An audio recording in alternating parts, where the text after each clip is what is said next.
அப்பொழுது எலியா தன் சால்வையை எடுத்து முறுக்கி தண்ணீர் அடித்தான். அது இருப்புக்கமாய் பிரிந்தது. அவர்கள் இருவரும் உலர்ந்த தரல் வழியாய் அக்கறைக்கு போனார்கள். அவர்கள் அக்கறை பட்ட பின்பு, சொல்லுங்க, அக்கறை பட்ட பின்பு எலியா எலிசாவை நோக்கி, நான் உன்னை விட்டு எடுத்துக் கொள்ளப்படும் முன்னே நான் உனக்கு செய்ய வேண்டியது என்ன கேள் என்றான். அதற்கு எலிசா, உம்மிடத்தில் உள்ள ஆவியின் வரம் எனக்கு ரெட்டிப்பாய் கிடைக்கும்படி வேண்டிக் கொள்ளுகிறேன் என்றான். பாருங்க, எவ்வளவு அருமையான விஷயம் பாருங்க. இந்த பக்கம் ஒரு 50 தீர்க்கதரிசிங்க இருக்கிறாங்க. இந்த யோர்தானுக்கு இந்த பக்கத்தில் அவங்க ஒரு தீர்க்கதரிசி ஸ்கூலே வச்சிருந்தாங்க. அதனால அவங்க 50 பேர் அங்கே இருக்கிறாங்க. அவங்க விட்டுட்டு எலிசா மட்டும் இப்போ கூட போறாரு. போன உடனே இக்கரைக்கு வந்துடுறாங்க. வந்துட்ட உடனே இப்போ மேலே போன உடனே போகிறதுக்கு முன்னாடி கேட்குறாரு, என்னப்பா நீ பெத்தேலுக்கு போனாலும் அங்கேயும் வர, நீ எரிகோவுக்கு போனாலும் அங்கேயும் வர, யோர்தானுக்கு போனாலும் வர, இவ ஒரு முடிவோடு இருக்கிறான்றது எலியாக்கு தெரிஞ்சு போச்சு. அங்கே இருக்குன்னா அவன் இருக்க மாட்டேன்றான். இல்லை முடியவே முடியாது, நான் அவன் கூட வருவேன். ஏன்னா இந்த எலியா கொஞ்சம் ரொம்ப ஒரு ட்ரிபிளான ஒரு ஆள், ரொம்ப பிரச்சனை கொடுக்குற ஒரு ஆள். இவர் இருந்துனே இருப்பார், பேசினே இருப்பார், திடீர்னு காணாமல் போயிடுவார். ஏன்னா அவர் அன்னைக்கு போகிறதுக்கு வரத்துக்கு பயன்படுத்தினதே வாகனம் அல்ல, சுழல் காற்று. இன்னைக்கு இல்லை, நீங்கள் கார்ட்டூனில் பார்ப்பீங்களே, அப்படி டாயின்னு அப்படி இன்னொரு இடத்துக்கு போய் இறங்குவாங்க பாருங்க. அந்த காலத்திலேயே எலியா அப்படி உண்மையாகவே நடந்தவர். அவர் இங்கே பேசினே இருப்பார். திடீர்னு ஒரு சுற்றுனா அவர் ஆகாப்புக்கு முன்னாடி அரண்மனையில் போய் இறங்கி நிற்பார். போய் வாட்சி பாருங்க நீங்க. அவனை மழை வருது துரிதமாக போனான்னு சொல்லிட்டு அவனை அனுப்பிச்சிட்டு இவன் பார்த்தீங்கன்னா அவனுக்கு முன்னாடி சுழல் காற்றில் போய் நின்று இருப்பார். ஏன்னா அவன் ரதத்தை ஓட்டின்னு வந்துன்னுக்கிறான். இவர் காத்துலேயே போய் அங்கே இறங்கிடுவார். அதான் ஆவியானவர். சொல்லுங்க, அதுதான் ஆவியானவர். ஆவியானவர் இவர் இப்படி பயன்படுத்துறான்றது தெரிஞ்சிட்டதுனால இந்த மனுஷனை விட்டா டக்குன்னு எங்கேயாவது போயிடுவார். நம்ம போய் இவர் எங்க தேர்ந்து நான் போவே மாட்டேன்றார். சரி, இவரும் பார்க்குறாரு, உனக்கு என்ன வேணும் பாருங்க. எலிசா என்ன உனக்கு கேட்டுறான். ஆனால் ஒரே வார்த்தை கேட்குறான், உங்க மேல என்ன இருக்குதோ அந்த ஆவியானவர் என் மேல ரெட்டத்தனியா இருக்கும்படி செய்யுங்க. உடனே நடக்கிற சம்பவத்தை நம்ம பார்ப்போம் பாருங்க. அதற்கு அவன், அரிதான காரியத்தை, சொல்லுங்க, அரிதான காரியத்தை கேட்டாய். உன்னை விட்டு நான் எடுத்துக்கொள்ளப்படுகையில் என்னை நீ கண்டால் உனக்கு கிடைக்கும், இல்லாவிட்டால் கிடையாது என்றான். அவர்கள் பேசிக்கொண்டு நடந்து போகையில் இதோ அக்கினி ரதமும் அக்கினி குதிரைகளும் அவர்கள் நடுவாக வந்து இருவரையும் பிரித்தது. எலியா சுழல் காற்றிலே பரலோகத்துக்கு ஏறி போனான். அதை எலிசா கண்டு, என் தகப்பனே இஸ்ரவேலுக்கு ரதமும் குதிரை வீரருமாய் இருந்தவரே என்று புலம்பினான். அவனை அப்புறம் காணாமல் தன் வஸ்திரத்தை பிடித்து 2 துண்டாக கிழித்தான். பின்பு அவன் எலியாவின் மேலிருந்து கீழே விழுந்த சால்வையை எடுத்து திரும்பி போய் யோர்தானின் கரையில் நின்று எலியாவின் மேலிருந்து கீழே விழுந்த சால்வையை பிடித்து, எலியாவின் தேவனாகிய கர்த்தர் எங்கே என்று சொல்லி தண்ணீரை அடித்தான். தண்ணீரை அடித்த உடனே அது இருபக்கமாக பிரிந்ததினால் எலிசா இக்கரைப்பட்டான். அதுக்கப்புறம் வாசிப்போம் பாருங்க. இதோ இக்கரைப்பட்டான். 15. எரிகோவில் பார்த்து கொண்டு நின்ற தீர்க்கதரிசிகளின் புத்திரர் அவனை கண்டவுடனே எலியாவின் ஆவி எலிசாவின் மேல் இறங்கியிருக்கிறது என்று சொல்லி அவனுக்கு எதிர்கொண்டு போய் தரமட்டும் குனிந்து அவனை வணங்கி. அந்த காலத்தில் லிமிட்டுங்க. ஒரு சிலர் மேலதான் ஆவியானவர் வர முடியும், ஒரு சிலருக்காக தான் அவர் செயல்பட்டாரு. லிமிட்டாக தான் இருந்தார் ஆவியானவர். எலியா மேல இருந்தார், எலிசா மேல இருந்தார், தாவீதின் மேல் இருந்தார். இப்படிதான் நம்ம வாசிக்கிறோம். ஆனா புது உடன்படிக்கையில் அப்படி அல்ல. குமாரன் எடுத்துக்கொள்ளப்பட்டார்.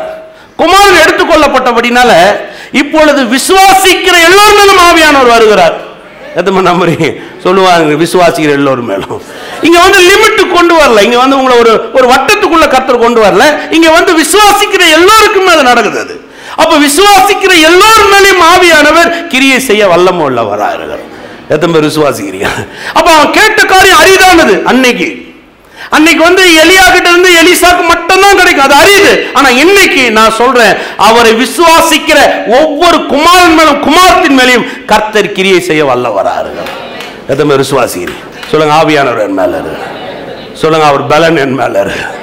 இப்ப ஆவியானவர் மேல வந்த உடனே பாருங்க, ஒண்ணும் பண்ணல, அந்த சால்வையை எடுத்துட்டு போறான். வேதம் சொல்ல, நீதியின் சால்வையினால் அவர்கள் நான் உடுத்தினேன் என்றார். அந்த சால்வையை கொண்டு போறான். அந்த தகுதி அவனுக்கு கிடைச்சிருச்சு. இப்ப போய் அந்த யோர்தான் மலை நின்றுட்டு சொல்றான், எலியாவின் தேவன் எங்கே ஒரு அடி அடிக்கிறான். இந்த யோர்தான் நதி என்ன பண்ணுது? பிளந்தவனை இக்கரைக்கு இருந்து அக்கறைக்கு அவன் வருகிறான். ஏமே எதுவுமே நம்புறீங்க? சொல்லுங்க, ஆவியானவர் என் மேல் இருக்கிறார். எதுக்காக இந்த உலகமே உங்களை காணும்படியாக. அவன் அந்த பக்கம் இந்த பக்கம் வந்த உடனே 50 பேர் என்ன பண்ணாங்க சொல்லுங்க? என்ன பண்ணாங்க? எலியாவின் ஆவி எலிசாவின் மேல் இருக்கிறது என்று கண்டு. சொல்லுங்க, கண்டு. நீ குமாரன் இல்லைங்க, குமாரன் இன்னைக்கு பரலோகத்துக்கு போயிட்டார். இப்ப குமாரனுடைய ஆவி யார் மேல இருக்குது? சொல்லுங்க, யார் மேல இருக்கு? நம்ம மேல இருக்கு. பக்கத்துல சொல்லுங்க, உங்க மேல குமாரனுடைய ஆவியை தேவன் கொடுத்திருக்கிறார். ஹல்லேலூயா. எத்தனை நம்புறீங்க? அப்ப வழியை உண்டாக்கலாமா? எலிசா பிரிட்ஜி கட்டி போல. எலிசா சரி ஒரு படகு தோனி எடுத்து வாங்கினா 4 பேர் வச்சு ஓட்டின்னு போல. எலிசா எப்படி போனாரு? சொல்லுங்க, எப்படி போனார்? ஒரு சால்வை எடுத்தாரு, ஒரே அடி அடிச்சாரு. எலியாவின் தேவன் எங்கே? இப்போ நதி என்ன பண்ணிடுச்சு? யோர்தான் நதி 2 பிளந்து நின்றுச்சு. நீ யோசித்து பாருங்க. இப்போ இவர் நடந்து போறாரு. இதுக்கு பேர் என்ன? சொல்லுங்க, உலகத்தா மாதிரி நீ கிடையாது. பக்கத்தில் போக சொல்லுங்க, உலகத்தா மாதிரி நீ கிடையாது. கர்த்தர் உனக்கென்று உன் கையாலே உனக்கென்று ஒரு பிரம்மாண்டமான வழிகளை திறக்க வல்லவராரு. அதான் ஆவியானவர். அந்த மாதிரி விசுவாசிக்கிறீங்க? இப்ப நம்ம யோசிக்கிற ஒண்ணும் இல்லை, ஒன்னும் வேணும். ஆவியானவர் என் மேல் இருக்கிறார். எத்தனை மாதிரி நம்புறீங்க?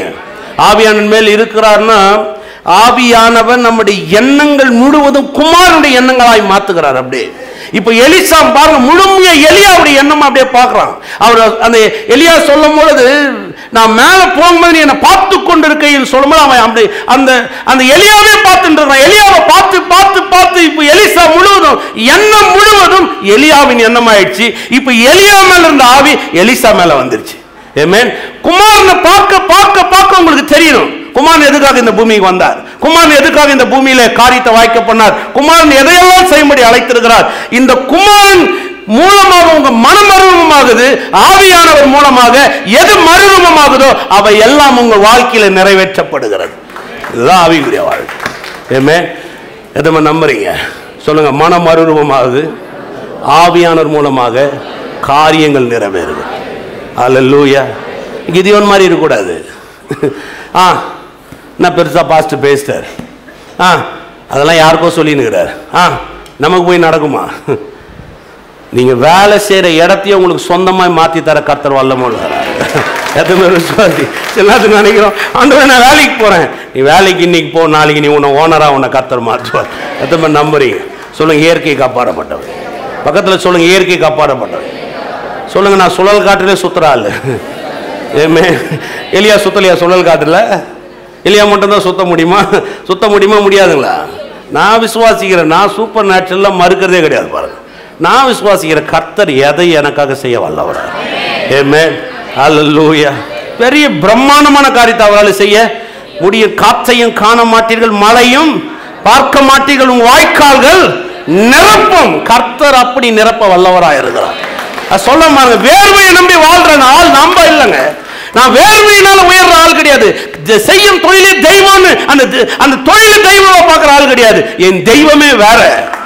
என் தெய்வம் என் தெய்வத்துடைய வல்லமை மகா பெரியது. கடலையும் பிளப்பார், நதியையும் பிளப்பார், மலைகளையும் பெயர்ப்பார், அக்னியை கொண்டு வருவார். அவர் எனக்காக யாவையும் செய்து முடிக்க வல்லவராக இருக்கிறார். அவர்தான். ஹல்லேலூயா.